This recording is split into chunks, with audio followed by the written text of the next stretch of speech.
Assalamualaikum warahmatullahi wabarakatuh. Alhamdulillah wassalatu wassalamu ala Rasulillah wa ala alihi wa sahbihi ajma'in, amma ba'd. Anak-anak kami sekalian, kita berjumpa kembali di dalam sesi yang kedua dari materi bab ketiga, yaitu hidup tenang dengan jujur dan adil. Hidup tenang dengan jujur dan adil. Pada materi kali ini, seperti yang telah kita bahas pada minggu yang lalu, yang telah kalian buatkan semacam resume di dalam sebuah catatan kalian, maka kita ingin melanjutkan pembelajaran kita dengan menerangkan materi tersebut satu persatu. Nah, jujur, yang pertama jujur ya, kita bahas tentang jujur. Kejujuran di dalam keluarga merupakan fondasi awal ya bagi kelangsungan kehidupan di masyarakat masing-masing anggota keluarga ya. Dan setiap anggota keluarga yang berperilaku jujur tidak akan hidup dalam kesulitan, karena mereka akan bisa diterima di tengah-tengah masyarakat, karena memang keluarga adalah tonggak awal dari sebuah masyarakat. Nah, semua anggota masyarakat akan hidup rukun, damai jika masing-masing menjunjung tinggi nilai-nilai kejujuran. Kejujuran harus diutamakan dalam setiap pergaulan, baik di rumah maupun di sekolah atau di masyarakat. Setiap tugas dan kewajiban yang dilaksanakan dengan sebaik-baiknya pasti akan mendapatkan balasan yang baik dari Allah Subhanahu wa Ta'ala, sebagaimana Allah mengatakan di dalam surat Muzammil ya, surat Muzammil, wa ma tuqaddimu bi anfusikum min khairin tajiduhu 'indallah. Apa saja yang kalian lakukan dari kebaikan pasti ada balasannya di sisi Allah Subhanahu wa Ta'ala. Balasan apa itu? Yaitu balasan kebaikan di dunia maupun balasan kebaikan nanti di dalam kehidupan akhir.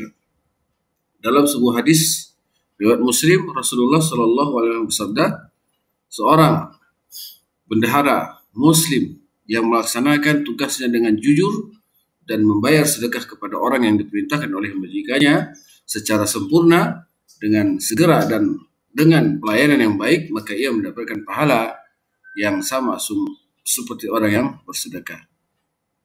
Sahih, kitab hadis Sahih Muslim. Nah, anak-anak kami sekalian, inilah yang kita harapkan di dalam kehidupan kita selaku manusia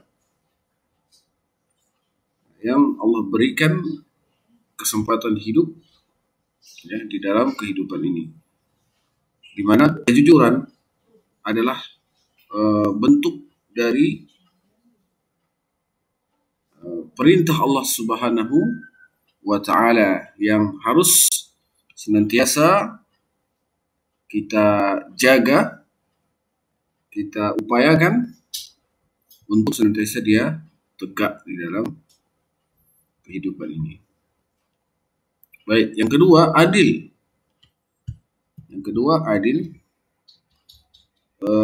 Adil ya. Adil adalah memberikan hak kepada orang yang berhak menerimanya. Ini adil. Meletakkan segala urusan pada tempatnya. Ini adil. Orang yang adil adalah orang yang memihak kepada kebenaran, ya, bukan berpihak kepada pertemanan, suku, bangsa, ya. Oleh karena itu ajaran Islam menjunjung tinggi azas keadilan.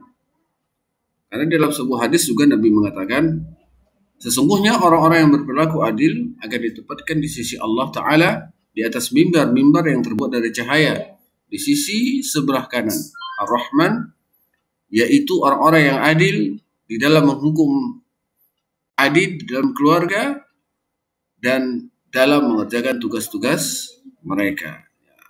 Kitab hadis Sunan Nasa'i.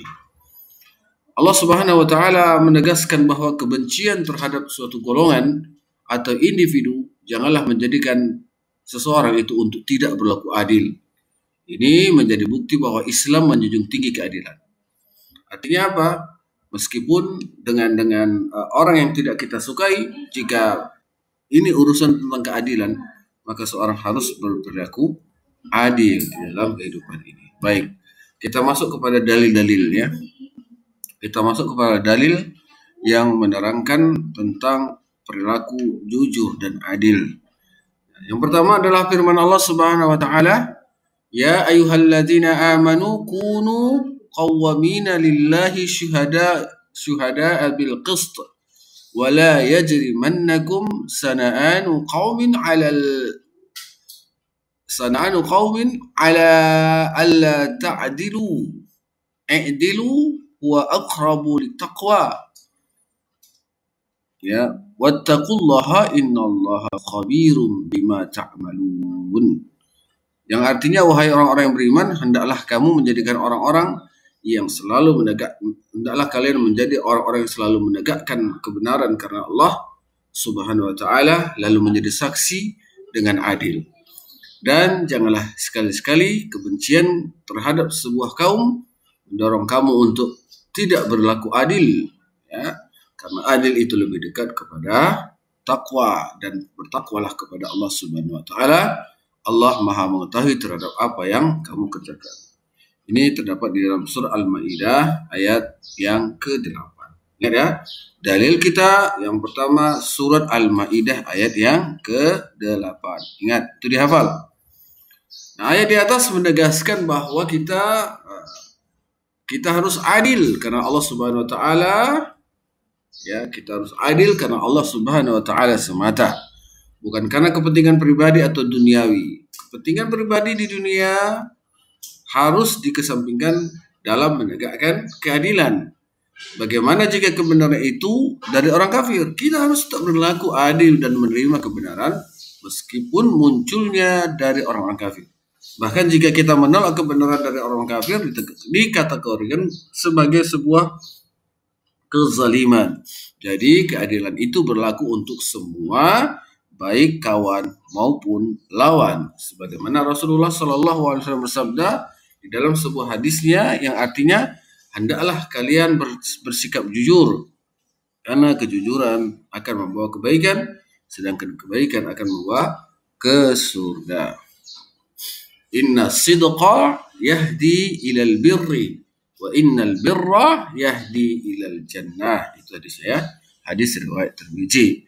Hadis ini menegaskan kepada kita bahwa jujur akan membimbing kita kepada kebaikan, dan kebaikan akan membawa kepada perilaku surga. Seseorang yang jujur dan adil akan hidup dengan tenang, ya, akan menjalani kehidupan dengan penuh optimis dan semangat.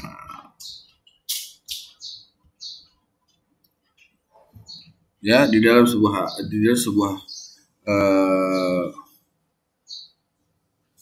hadis qudsi, ya, yang artinya, telah menceritakan kepada kami Abu Al-Mudillah, pelayan Ummul Mukminin, bahwa ia mendengar Abu Hurairah berkata, Rasulullah SAW bersabda, 3 orang yang doa mereka tidak terhalang, ya, yaitu imam atau pemimpin yang adil, orang yang berpuasa hingga berbuka, dan doa orang yang dizalimi. Doa mereka dibawa ke atas awan dan dibukakan pintu untuknya. Hadis riwayat Ahmad. Nah, anak-anak kami sekalian, hadis ini menjelaskan bahwa salah satu doa yang tidak ditolak atau tidak dibuang oleh Allah Subhanahu wa taala, salah satunya adalah doa orang yang adil di dalam kepemimpinannya.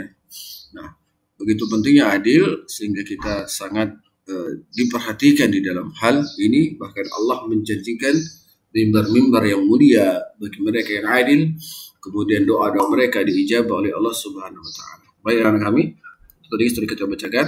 Yang paling penting di dalam bab ini adalah dalil kita tentang adil dan jujur, yaitu pada surah Al-Maidah ayat 8. Ayat 8. Ini dihafal.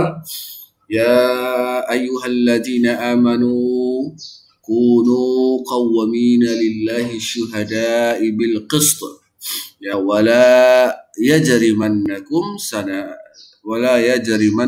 sana'anu qaumin ala alla ta'dilu i'dilu huwa aqrabu littaqwa wattaqullaha innallaha khabirum bima ta'malun. Baik, sampai di sini saja. Nanti akan ada soal yang akan saya kirim, tolong dijawab sebagai bahan evaluasi kita di dalam materi ini. Kita tutup dengan kafaratul majlis. Subhanakallahu wa bihamdika asyhadu an la ilaha illa anta astaghfiruka wa atubu ilaik. Assalamualaikum warahmatullahi wabarakatuh.